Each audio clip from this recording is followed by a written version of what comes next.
If my judges are ready? And the timer?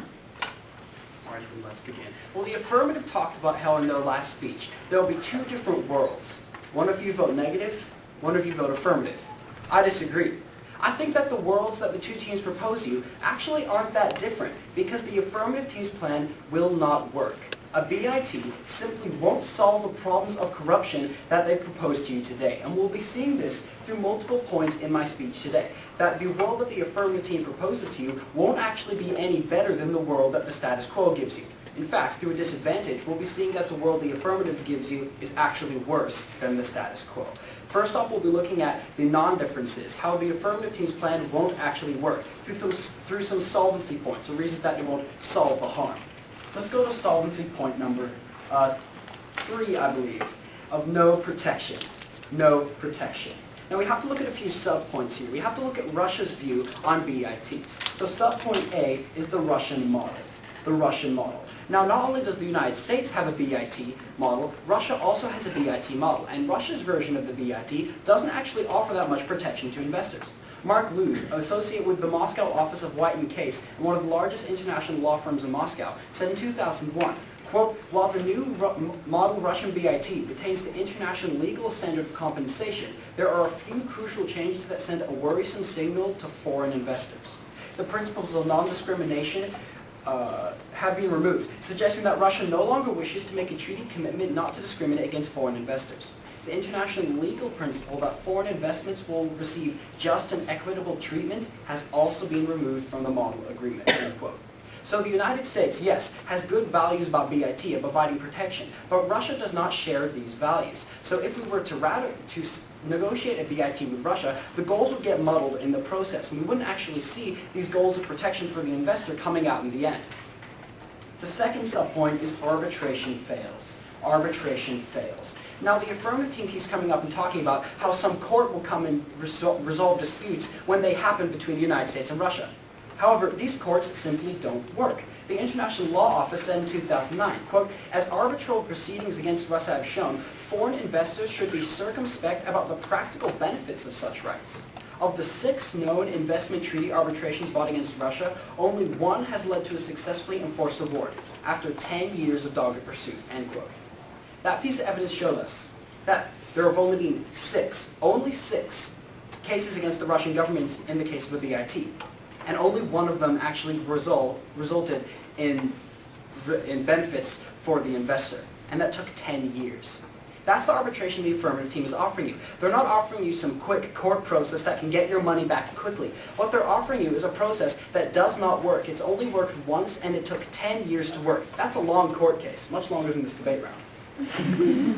We've also seen that few investors actually use the arbitration methods that are available to them. Elliot Glusker at JD said in 2010, quote, relatively few investors have used international investment arbitration as a tool for filing claims against the Russian state, end quote.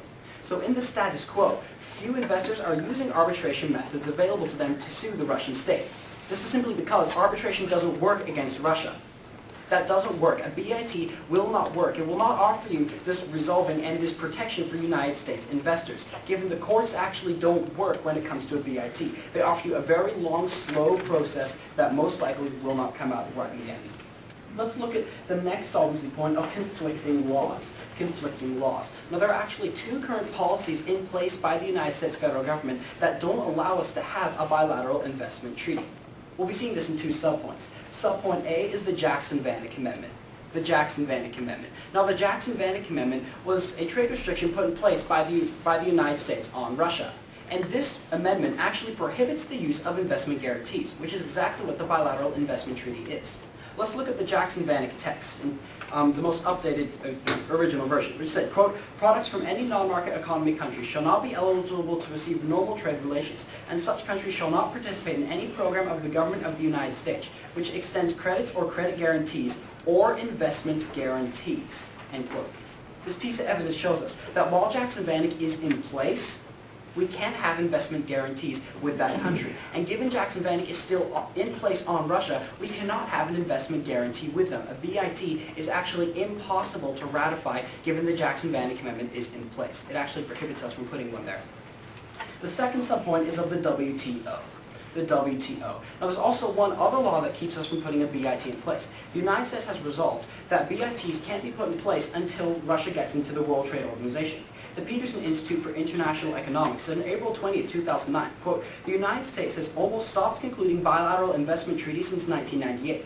The United States has instead tried to include investment guarantees in free trade agreements, but no such agreement is possible with Russia until it becomes a member of the WTO," end quote. This piece of evidence shows us that BITs, first off, can only be done now under free trade agreements. That's what the United States decided. And that free trade agreements can't be done until Russia's in the WTO. And Russia isn't in the WTO yet. So an affirmative ballot will not get you a BIT simply because a BIT is impossible with Russia until they're in the World Trade Organization, which is still a year or more ahead. So the affirmative team's plan won't actually offer you any of a better world than the status quo will, given the plan won't work. What they will offer you is a worse world through our disadvantage of economic harm. Disadvantage 1, economic harm. Now, as the affirmative team came up and stated in cross-examination, a BIT would ideally increase investment in Russia. They treat this as if it's a good thing. It's not. Russia's economy is corrupt and is actually very unstable. That's my first subpoint, is Russian economy unstable. Russian economy unstable. R.A. Novosti said in January 2011, quote, "The head of a leading Russian privately held bank said on Thursday that a new financial bubble was emerging in Russia and could threaten its economic recovery."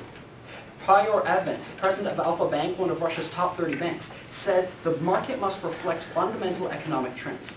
When such dynamics differ, we can say that a bubble is surfacing. End quote.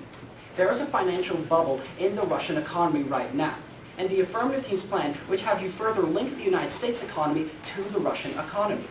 When the bubble bursts, it will spread to us, which we see in subpoint B, trade shocks spread. Trade shocks spread. Let's look at an empirical example of how when two economies are linked, trade shocks or economic shocks in one country spreads to the other country. With a piece of evidence from Angela Stent, a PhD and professor of government and foreign service in 2009. He said, quote, "The Russian collapse in 1998 triggered significant setbacks in the United States stock market and brought about the collapse of a major hedge fund with losses that, absent prompt action by the Federal Reserve Bank, could have amounted to hundreds of billions of dollars reverberating throughout the financial system," end quote. That's what's happened in the past when we've linked our economy to Russia's. That's what happened when we chose to link our economy to Russia's economy when they had a financial bubble. And we see this in the status quo again. Russia has a financial bubble. Their economy is at risk. And the affirmative team asks you to link the economy of the United States to Russia's economy, which will see major economic devastation for the United States. And that's the impact, economic devastation risked.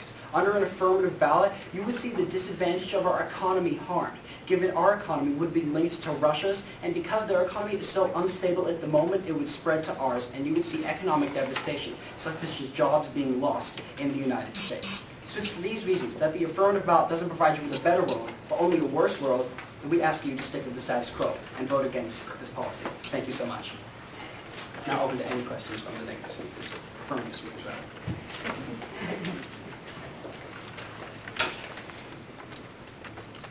All right. Hey, how are you doing today? I'm doing great. How are you? I'm doing good. All right, so we'll start out with the first argument that you brought up. You were talking about the 2001 model.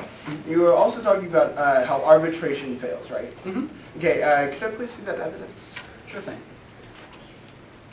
It is right. Sorry. All right. Okay. There's the two pieces of evidence. I read. All right, thank you very much. Mm-hmm. Now, when you're talking about how arbitration fails, and you also talked about how few investors use arbitration, right? Yeah. Now, the evidence that you read, did it actually talk about why investors don't use arbitration? Probably because the arbitration doesn't work, as I read with another piece of evidence. Was that in the evidence, or is that your opinion? I believe that we can reach the logical conclusion that investors aren't using the arbitration because it fails, as we saw with evidence. Okay, all right, so we'll talk about, all right, so now when you're talking about conflicting laws, right? Mm-hmm. The first one that you talked about was the Jackson-Vanik Amendment. Yep. Now, is, say, Kazakhstan, are they on the Jackson-Vanik Amendment? I'm not sure about Kazakhstan's application with Jackson-Vanik right now. We're just talking about Russia in this situation. All right, now, but we do have a BIT with Kazakhstan, right? I believe so. I don't have any evidence of this up with me. I was looking at Russia's situation right now, not Kazakhstan's. Okay, that's awesome. All right, now when you're talking about the WTO, right? Mm-hmm. Okay. Now, could you read that evidence for me, just real quick?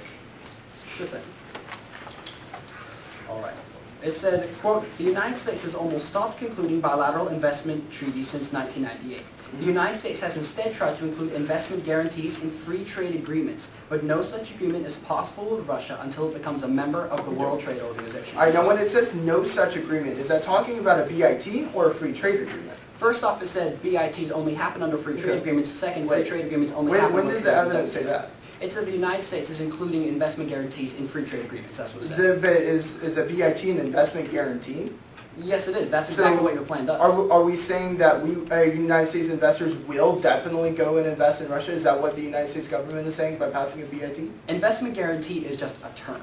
It's talking about Okay. how it intends to provide investment guarantee. That's just the name. It's the type of Okay, policy that BIT you is. just define investment guarantee by saying we're going to be giving an investment guarantee. What exactly in that case is an investment guarantee? Investment guarantee, it's a type of policy. A BIT is called an investment guarantee policy, even though, as we've seen with evidence, it doesn't work in that way. But it's not guaranteeing investment, it's just saying investors can go and be protected, right? A guarantee. When does it guarantee investment? When does it guarantee investment? You're talking about protection for investment, which is investment guarantee. A bilateral investment treaty is an investment guarantee. That's just Okay. a matter of public. All right, now moving on down a little bit before we end here. All right, I need to see two pieces of evidence. All right. The trade shocks evidence and the economy's linked evidence under the Sure. Right. Sure. Here's the one about how Russia's economy is unstable, and here's the one about how trade shocks cause devastation. Thank you very much. Thank you so much.